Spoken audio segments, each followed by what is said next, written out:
नमस्कार, बहुत स्वागत है आपका न्यूज स्पेशल में। आपके साथ मैं हूं राधा बकुत्रा। बुलेटिन की शुरुआत करेंगे उस सनसनीखेज मामले से जिसने सभी को हैरान कर दिया। मेरठ में अपने बॉयफ्रेंड के साथ मिलकर पति का कत्ल करने वाली मुस्कान को लेकर जो एक सवाल सभी के मन में था वो ये है कि कोई इतना बेरहम कैसे हो सकता है।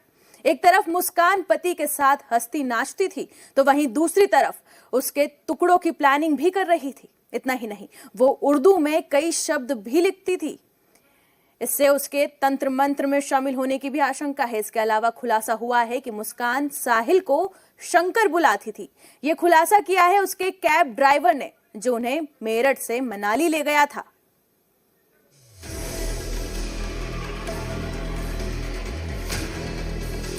मुस्कान अपने घर में उर्दू में लिखती थी।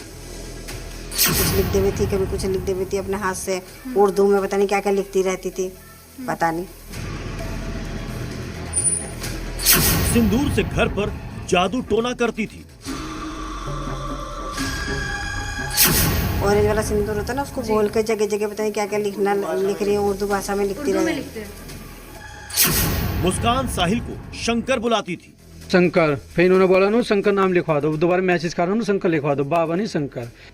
और दिल में नफरत के बाद भी सौरभ के साथ पार्टियां करती थी। मेरठ की रहने वाली मुस्कान रस्तोगी, जिसने अपने बॉयफ्रेंड के साथ मिलकर सौरभ का बेरहमी से कत्ल कर दिया, वो क्या थी, कितनी शातिर थी और कितनी बहरूपिया थी, इसका अब खुलासा होने लगा है। मुस्कान एक तरफ तो सौरभ को मारने की प्लानिंग में लगी हुई थी तो वहीं दूसरी तरफ उसके साथ डांस भी कर रही थी। खुद ही अपनी मर्जी से सौरभ से लव मैरिज कर ली और फिर अपनी ही मर्जी से उसे धोखा भी दे दिया। एक तरफ वो अपनी बेटी के साथ रहती थी तो दूसरी तरफ तंत्र मंत्र भी किया करती थी, जिसका खुलासा खुद सौरभ की मां ने किया है। सौरभ की मां के मुताबिक मुस्कान घर के कोने कोने में उर्दू में लिखा करती थी और सिंदूर का इस्तेमाल कर कई जादू टोना किया करती थी। ऑरेंज वाला सिंदूर होता ना, उसको बोल के जगह जगह पता नहीं क्या क्या लिख रही है, उर्दू भाषा में लिखती रहती। इससे पहले उसके बॉयफ्रेंड साहिल के कमरे से भी तंत्र मंत्र के सबूत मिले हैं। ऐसे में सवाल उठ रहे हैं कि क्या सौरभ की बलि दी गई? क्या हत्या में कोई तांत्रिक भी शामिल है? आखिर उर्दू में ही मुस्कान क्यों लिखा करती थी? ये सवाल इसलिए भी उठ रहे हैं क्योंकि मुस्कान साहिल से उसकी मरी हुई मां बनकर बातें करती थी। साहिल को यकीन दिलाती थी कि उससे शादी करके ही उसका भला हो सकता है। इतना ही नहीं, मुस्कान साहिल को शंकर बुलाती थी और दावा यह भी है कि वो खुद को पार्वती कहती थी। उसका ये खुलासा हुआ है उस केक से जो उसने साहिल के लिए मंगाया था। दरअसल सौरभ के मर्डर के बाद दोनों मनाली गए थे और जिस कैब में वो मेरठ से मनाली पहुंचे उस कैब ड्राइवर से मुस्कान ने केक मंगाया था। भैया आप ना मुझे केक लेके, मतलब आप केक ले आना कहीं से भी और कॉल मत करना, मुझे आप मैसेज में बता देना मिला या नहीं। और लाने के बाद ना आप हमारे रूम पे आ जाना और बोलना मेरा ये सामान है, इसे रख लो, मैं कल सुबह ले लूंगा। बस आपको इतना करना है। सौरभ के मर्डर के बाद मुस्कान ने 11 मार्च को साहिल का बर्थडे मनाया था और कैब ड्राइवर के मुताबिक दोनों ने बड़ी पार्टी भी की थी। तो डेली नशा कर किस किसने की थी? ये नाम तो मैं उनका पता ना था, नाम मुझे पता लगा। मुस्कान थी और वो था साहिल। दोनों ने ही हाँ, की थी? दोनों ने ही गाड़ी में आती दफे पी थी, जाती दफे बस वो लड़के सिगरेट पीवा था। जब रूम में जाया था 2 बोतल डेली लावा था अपने। मुस्कान साहिल को सरप्राइज देना चाहती थी और ये तक कह रही थी कि वो फोन पर बात नहीं कर पाई। जो केक मुस्कान ने साहिल के लिए मंगवाया उस पर भी हैप्पी बर्थडे शंकर लिखा था। आप मैसेज देख लो, मैसेज पे ही आपसे बात कर पाऊंगी। ये यहाँ पे है ना, तो मुझे सरप्राइज देना है रात को, केक कट करवाना है। भैया आप अभी थोड़ी देर बाद ही ला देना, कोई सा भी केक ले आना, उस पे लिखवा देना हैप्पी बर्थडे बाबा लिखवाना है, ठीक है ना। इससे पहले साहिल के कमरे में भी शिव की तस्वीरें मिली थी जो कहीं ना कहीं इशारा करती है कि इस हेट स्टोरी में ब्लैक मैजिक का भी एक बड़ा एंगल मौजूद है। ब्यूरो रिपोर्ट, जी मीडिया।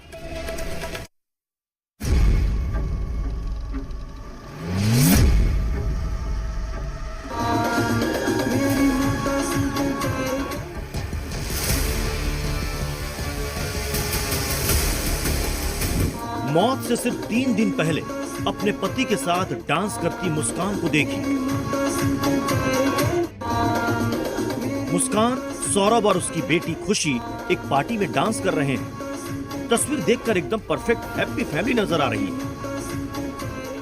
लेकिन कौन जानता था कि मुस्कान की ये हंसी और खुशी दोनों झूठी थी। मुस्कान का सौरभ के साथ ये रिश्ता ही फरेब से भरा था और जिस हंसी और खुशी से वो नाच रही थी उसके मन में दरअसल प्यार नहीं बल्कि दरिंदगी की बड़ी साजिश छिपी थी। ये वीडियो सौरभ की हत्या से सिर्फ 3 दिन पहले का है, जब अपनी बेटी के जन्मदिन में सौरभ बेहद खुश नजर आ रहा था। लेकिन वो क्या जानता था कि उसकी खुशी का मर्डर खुद उसकी पत्नी कर देगी। मुस्कान ने अपने बॉयफ्रेंड के साथ मिलकर न सिर्फ सौरभ को मारा बल्कि ऐसी दरिंदगी की कि रूह कांप जाए। इसका खुलासा उसकी पोस्टमार्टम रिपोर्ट के जरिए हुआ। पोस्टमार्टम रिपोर्ट के मुताबिक मुस्कान और साहिल ने मिलकर सौरभ पर इतना तेज वार किया कि उसका सिर धड़ से अलग हो गया। उसके गले की सारी नसें कट गई। उसके गले के चारों तरफ वार किए गए और तो और उसके हाथ भी कलाई से अलग हो चुके थे। मुस्कान ने अपने बॉयफ्रेंड के साथ मिलकर चाकू से सौरभ का कत्ल किया था और फिर उसके शरीर के टुकड़े टुकड़े कर उसे ड्रम में छुपा दिया था। हत्या का प्रकरण था जिसमें कि पति की हत्या प्रेमी और प्रेमिका ने मिलकर कर दी। उसमें पुलिस ने दोनों अभियुक्तों को गिरफ्तार कर जेल भेजा है, जिसमें कि 14 दिन की न्यायिक रिमांड उनको मजिस्ट्रेट महोदय द्वारा दी गई है। ये बड़ी सोची समझी साजिश थी जिसमें कि दोनों ने मिलकर व्यक्ति की हत्या की है। पुलिस का ड्रम ले जाते हुए वीडियो भी सामने आया था, जिसमें ड्रम इतना भारी था कि 4-5 लोग भी उसे उठा नहीं पा रहे थे। जी मीडिया की टीम उसी दुकान पर पहुंची जहां से मुस्कान ने ये ड्रम खरीदा था। उन्होंने बातचीत करी, हम पड़ोसी हमने बताया एक बच्चा फरमान जो यहाँ काम करता है उससे वो 1100 का ड्रम ले गई थी। अच्छा ड्रम उन्होंने पूछा किसने ले गया, अनाज के नहीं ले आते हैं, लेगी 1100 में 1100 ले गई उससे वो सिस्टम लड़की आई थी। कोई ऐसी बात नहीं थी, कोई घबराने वाली चेहरा उसका बिल्कुल नॉर्मल था। उन्होंने आगे बच्चे से ड्रम पूछा ना 1100 था, किसने नहीं, अनाज के नहीं चाहिए। यहाँ पे जो ड्रम बिकते हैं दूध के नहीं ले आता, कोई दही के नहीं जाता है, कोई पानी के नहीं है, कोई अचार के नहीं है, इन्हीं की चीज़ के बिकते हैं। कोई पानी यूज करें, अब कोई पता नहीं क्या इस्तेमाल करे, ऐसा होने नहीं मालूम। मुस्कान कितनी शातिर थी इसका एक और उदाहरण देखिए और समझिए कि मर्डर के बाद किसी को शक ना हो कि सौरभ गायब है, इसके लिए भी उसने बड़ी साजिश रची। मुस्कान ने सौरभ की बहन को सौरभ के फोन से मैसेज किए, खुद को सौरभ बताते हुए चैट की और उसे यकीन दिलाया कि सौरभ एकदम ठीक है। ये सभी मैसेज उसी की गवाही दे रहे हैं जिसमें मुस्कान सौरभ के फोन का मर्डर के बाद इस्तेमाल कर रही थी।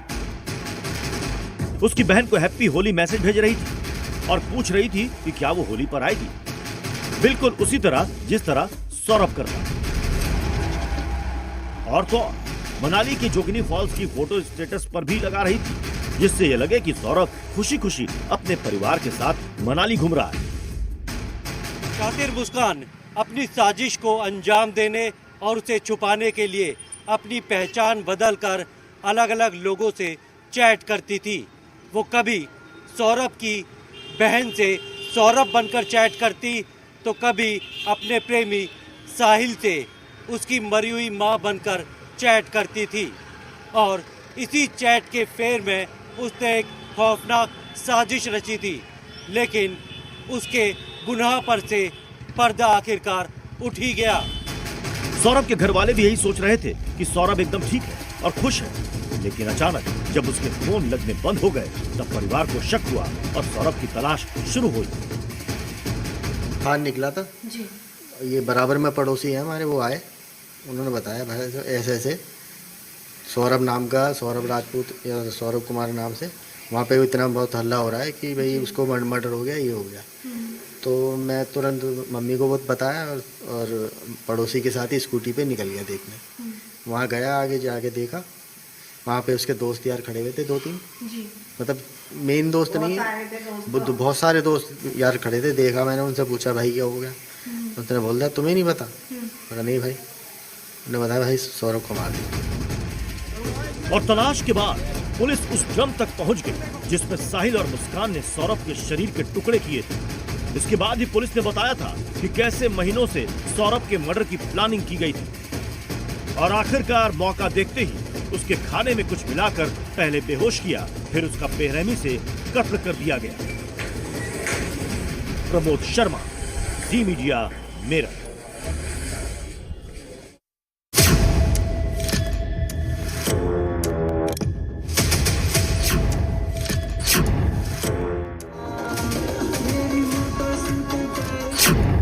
पति के 18 टुकड़े करने वाली शातिर मुस्कान खुद को क्या समझती थी और दुनिया को लेकर उसका क्या नजरिया था, ये जरा उसके इंस्टाग्राम अकाउंट में देखिए।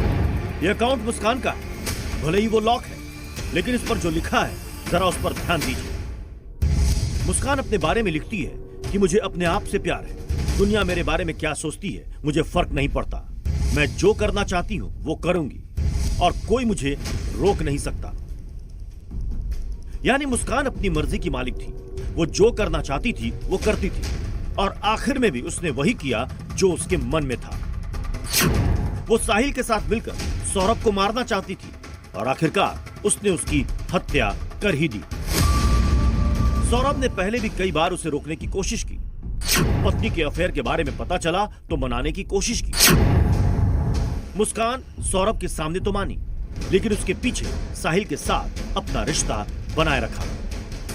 मुस्कान का यह रहन सहन खुद सौरभ के परिवार वाले भी बताते हैं। सौरभ की मां के मुताबिक मुस्कान को शुरू से ही आजादी चाहिए थी। होटल में रहने आई थी वो तो, जब उसको लगा कि मेरे को आजादी नहीं मिलेगी यहाँ पर इनके साथ रहने में, क्योंकि ना तो हम बाहर ज्यादा घूमते ना जाते ना आते, भैया जैसे जिस प्रवृत्ति के हैं हम उस प्रवृत्ति के चाहते हैं। उसे लगा मुझे यहाँ आजादी नहीं मिलेगी, तो उसने लड़ाई झगड़ा चालू कर दिया कि मुझे ये अपना पलक करेंगे। ये मकान वही है जिसमें साहिल रहा करता था। अब इस मकान में ताला झड़ चुका है, पुलिस ने यहाँ पर इस मकान को सील भी कर दिया है और ताला लगा दिया है।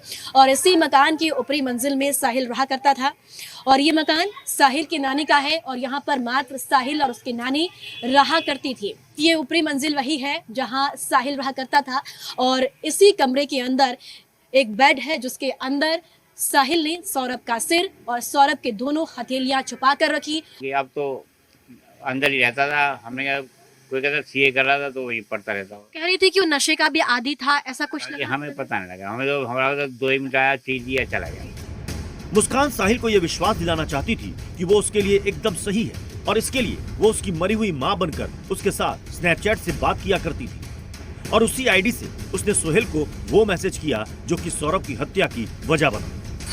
मुस्कान ने स्नैपचैट से साहिल की मां बनते हुए मैसेज भेजा, साहिल तुम्हें सौरभ का वध करना है, ऐसा करके ही मेरी आत्मा को शांति मिलेगी। साहिल की मां 17 साल पहले मर चुकी थी और जब मुस्कान ने उससे तंत्र मंत्र के जरिए बात करने के बारे में कहा तो साहिल ने उस पर यकीन कर लिया। इसकी वजह थी उसका खुद उससे जुड़ा होना। मुस्कान ने साहिल को यह यकीन दिलाया कि इसके बाद साहिल और मुस्कान की जिंदगी आराम से गुजरेगी। साहिल अपनी मां से बहुत प्यार करता था और अक्सर अपनी मां के बारे में मुस्कान से बातचीत किया करता था। साहिल की कमजोरी मुस्कान समझ गई और वो बार बार फर्जी आईडी से मैसेज कर साहिल को सौरभ की हत्या करने की बात लिखती थी। इतना ही नहीं, स्नैपचैट पर मुस्कान ने सौरभ की भी फर्जी आईडी बना रखी थी।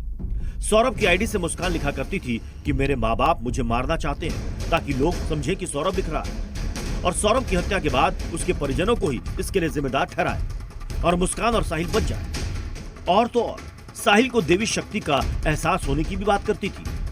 प्लानिंग करने के बाद आखिरकार दोनों ने अपने प्लान को परवान चढ़ाया और सौरभ के भारत आते ही उसके खाने में नीम की गोली मिलाकर उसे बेहोश कर दिया, जिसके बाद उसका मर्डर कर दिया और शव को ड्रम में काट कर डाल दिया। प्रमोद शर्मा, जी मीडिया, मेरठ। तो वहीं हत्या में इस्तेमाल हुआ चाकू मुस्कान ने भी 1200 रुपए में खरीदा था। मुस्कान ने जिससे ये चाकू खरीदा था, जी मीडिया की टीम वहां भी पहुंची। सौरभ हत्याकांड को अंजाम देने से पहले एक खौफनाक साजिश रची गई और उस साजिश को पूरा करने के लिए हर वो सामान जुटाया गया जिससे कि सौरभ की हत्या करने के बाद उसकी लाश के 18 टुकड़े किए जा सके और उसे ठिकाने लगाए जा सके। मेरठ के इसी सिंगल जी बर्तन वाले की दुकान से मुस्कान ने ठीक इसी तरीके के 2 चाकू खरीदे थे और उन चाकुओं से ही सौरभ की 3 और 4 मार्च की रात को बेरहमी से हत्या की गई थी।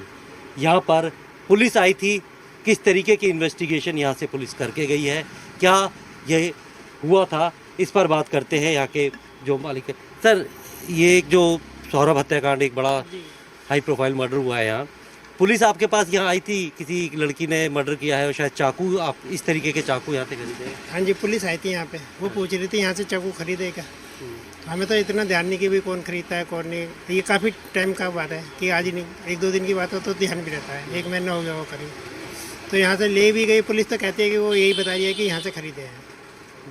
इस तरीके के चाकू इस तरह के चाकू के बता रही है। क्या बोल के लेके गई थी कुछ? ये चॉपिंग करने के लिए बोल के ले जाता है कि बड़ा चाकू दो चॉप करने के लिए, वो इसको खरीदते हैं। तरबूज वगैरह काटने के लिए या बोर्ड पे चॉपिंग करने की सब्जी, उसके लिए ले जाते हैं।